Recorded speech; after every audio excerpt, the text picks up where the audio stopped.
Hi, and welcome to our case solutions. And as shown in the short introduction video, but also when looking at challenges from our own past, we notice that hard moments in life often lead to many great opportunities to unfold. Yes, there is no arguing that the current situation is dreadful, but it doesn't change the fact that we can make the most out of it. And together with our team of Mara, Roman, Imke, and me, that's exactly what we asked ourselves. How can we make the most of this situation and transform Canada's healthcare supply chain? And as we'll argue throughout the case, we'll achieve this by 1. Leveraging technological capabilities, and 2. Enhancing knowledge sharing between jurisdictions. Look in our agenda, we'll start with a quick situational analysis, followed by a deep dive into the 3 main recommendations. Then we'll, in the end, talk about KPIs, finances, implementation, risks, as well as a quick summary at the end. Looking at the situational analysis, the key moment after the first death due to COVID-19 was the authorization of the first vaccine, which is the most effective way to protect us against it. But despite the fact that 2.34% of the population received at least one dose, next to the major PPE supply problems that we mentioned in the previous case, vaccine distribution is now the major challenge, and we're also going to address this one in the case, making it also a bit different from our initial suggestion. Now, talking about challenges, there are 2 main challenges which we're trying to address with each of the strategies, and each of our solutions we'll also go in depth later. These main challenges are highlighted in red. For our consolidation strategy, there's the problem of digitalization, with a general lack of digitalized patient data collection, as well as distribution challenges. Furthermore, there's a lack of transparency, with the challenges in the general overview, as well as planning with an absence of simulations. Finally, our solution will also keep in mind the complex jurisdictional system, as well as the lack of knowledge due to the novelty of the situation. Now I'll hand to Roman, who will introduce us to our 3 solutions who will build on the existing strength of Canada's supply chain system. In December, we introduced you to our 3 recommendations. The first recommendation, consolidation, focused on local suppliers and an all-encompassing supply chain platform. In our second recommendation, we tried to create transparency through supply chain mapping and conducting stress tests. And our third and last recommendation focused on creating synergies through knowledge sharing between communities and by advancing the hospital infrastructure. We still believe that these solutions are key to combating PPE shortages, but they also apply to vaccine challenges. That is why we want to take a deeper dive into some of our recommendations and how they can help solve vaccine-related issues. We will expand on consolidation to tackle digitalization and tracking challenges, create more transparency by dealing with overview and planning challenges, and lastly, create synergies to reduce complexity and to increase knowledge. First, we'll take a look at data collection and connection. In the beginning of Corona, there was a lack of transparency, which our solutions from back in December try to solve. Looking at the current supply chain, we're happy to see that some of our solutions have indeed been taken into practice, like the use of tips to continuously monitor vaccine conditions.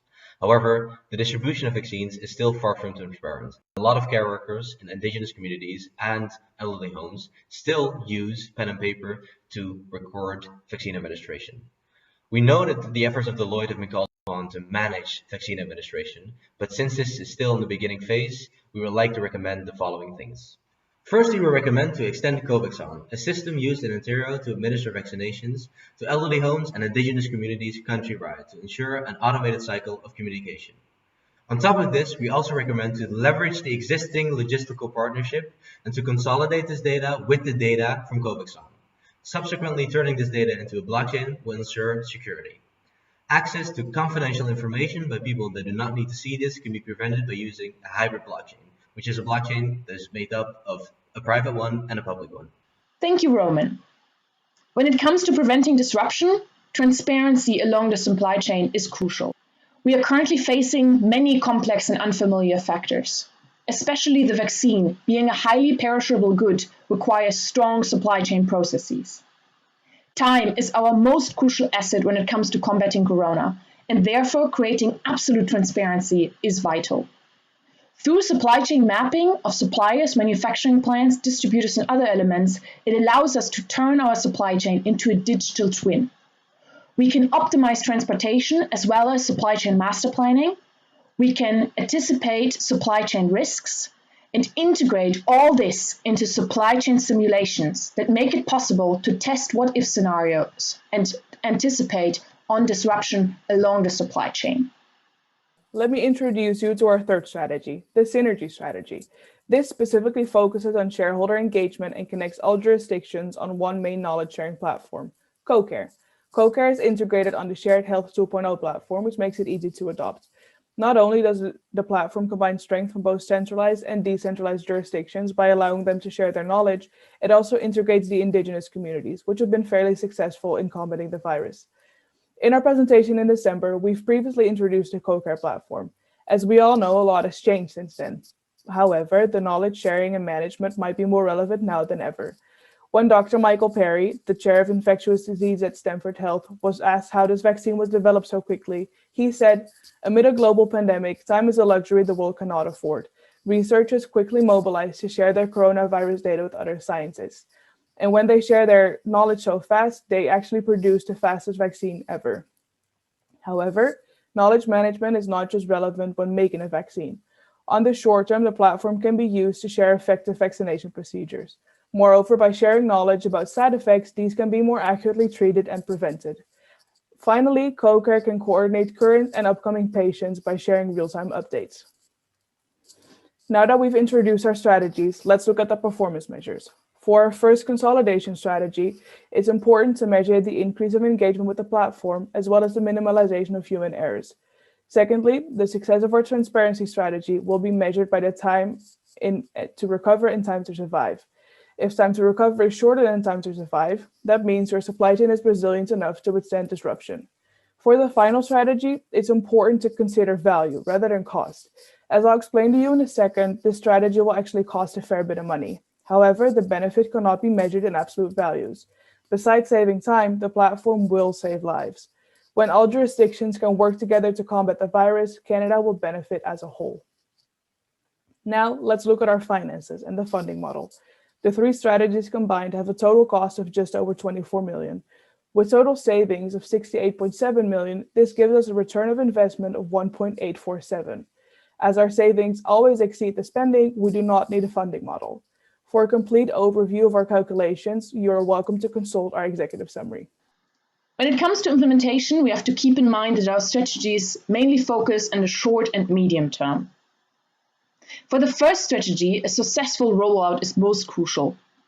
Afterwards, we will want to consolidate the data as well as have a nationwide rollout. For the second strategy, combining the data to ensure transparency along the supply chain is most crucial. For the third strategy, advancing the platform and facilitating the creation of learning communities is most vital. Throughout the whole process, we would want to monitor and ensure smooth implementation along all three strategies. Of course, our strategies do not come without risks. For our first strategy, a significant risk is that it requires a lot of computing power. However, we believe that this can be solved through partnering up with AWS. For our second strategy, a great amount of data is required. However, we already have a lot of this data, but it is not utilized. For our third strategy, collaboration between jurisdictions can be tricky. However, we believe that using success stories from other jurisdictions to highlight the benefits of the platform is key to mitigating this risk. When we take a final look at our strategies that we have presented today, we from Falcon Consulting are convinced that these strategies are the key to distributing the vaccine to all of Canada, as well as ensuring the steady and uninterrupted supply of PPE. To embrace change is crucial to brace against Corona. Thank you for listening.